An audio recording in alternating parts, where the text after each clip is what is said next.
सद्भाव रामायण अयोध्या कांड राम यात्रा में विघ्न। एक संत हरि दर्शन के लिए यात्रा पर निकला है। रास्ते में विघ्न आते हैं। प्रत्येक साधक को ईश्वर दर्शन की यात्रा में विघ्न आते हैं। राम दर्शन हेतु निकले भरत जी को ऐसे विघ्नों में से गुजरना पड़ता है। पहला विघ्न, भरत जी ने निर्णय किया कि वे रथ में नहीं बैठेंगे। राम तक पहुंचने की यात्रा पैदल ही करेंगे। सो उन्होंने रथ का त्याग कर दिया। दोनों भाई पैदल चलने लगे। अपने राजकुमारों को पैदल चलते देखकर अवध के लोग भी अपने अपने रथ में से नीचे उतर गए और भरत शत्रुघ्न के साथ पैदल चलना शुरू किया। कौशल्या जी का ध्यान गया। माता जी को ऐसा लगा कि भरत पैदल चलेगा तो पूरी अयोध्या पैदल चलेगी और रथ खाली चलेंगे। रथ खाली चले तो कोई हर्ज नहीं, पर पैदल चलकर अवध की जनता राम तक नहीं पहुंच सकेगी। एक तो जनता दुखी है, बहुत रोई है, किसी की शारीरिक स्थिति अच्छी नहीं, और एक शासक के रूप में जनता का जतन करना यह हमारा फर्ज है। इसलिए कौशल्या माँ अपनी पालकी भरत जी के पास ले गई और बोली, भरत, मैं जानती हूँ तू रथ में बैठना पसंद नहीं करेगा, पर भाई तू पैदल चले तो सारी अयोध्या पैदल चलेगी और वे लोग पैदल चलकर चित्रकूट नहीं पहुंच सकेंगे। उनकी तबीयत खराब हो जाएगी।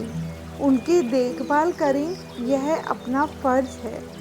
बेटा, मैं कहती हूँ कि तू रथ में बैठ जा।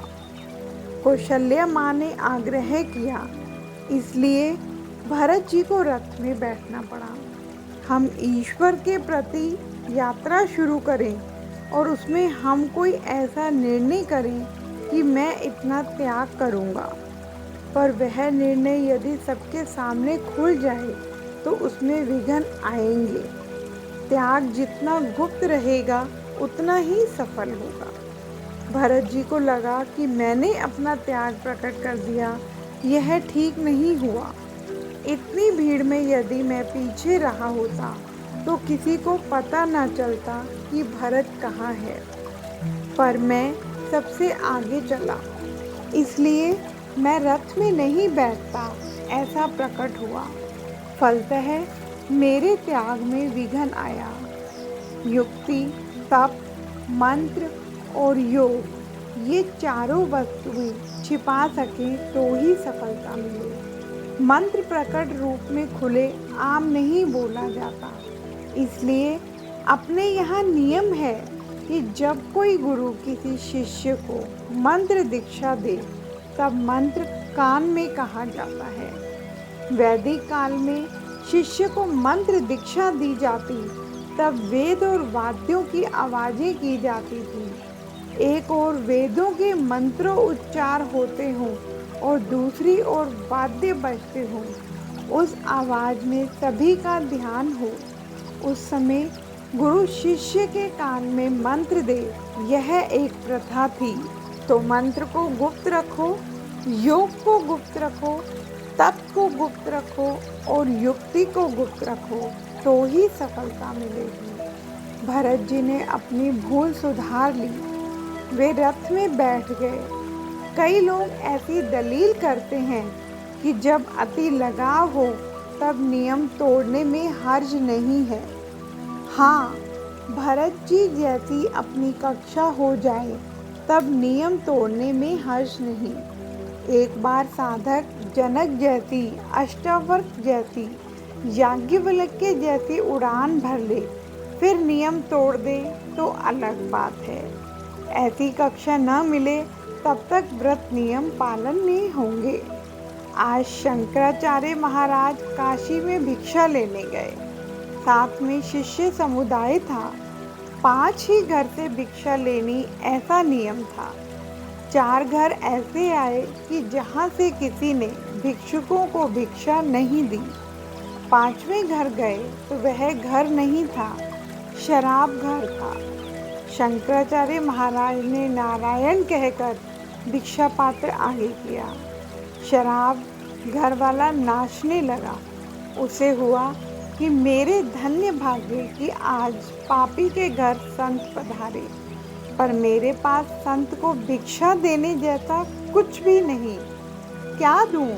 मेरे पास तो शराब है।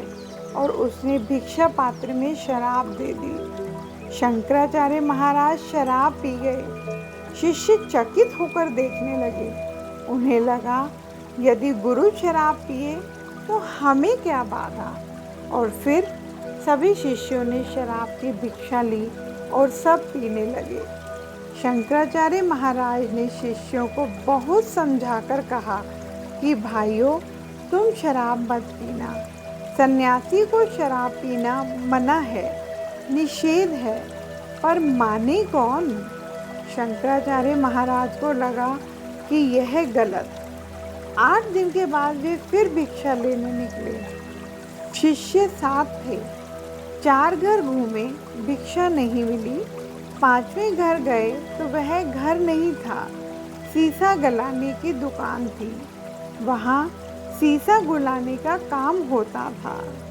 भिक्षामदेहि कहकर शंकराचार्य महाराज तो दुकान के सामने जाकर खड़े रहे। दुकान वाले ने सोचा कि मेरे पास और तो कुछ नहीं, सीसा दे दूं, और उसने लावा उगलता सीसा भिक्षा पात्र में डाला। शंकराचार्य महाराज ने दुकान वाले से कहा, थोड़ा थोड़ा इन सभी शिष्यों को दीजिए। उबलता सीसा देखकर सब घबराए। उन्होंने शंकराचार्य जी से पूछा, महाराज, सीसा कैसे पिया जाए? शंकराचार्य जी ने कहा, जो सीसा पी सके वही कभी शराब पी सके।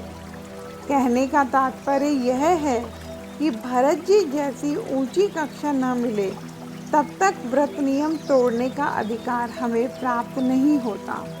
तुलसीदास जी वर्णन करते हैं, भरत जी रथ में बैठ गए, यात्रा आगे बढ़ी, नदी तट आए, तब डेरा तंबू लग जाए, फिर आगे बढ़े। जय श्री राम।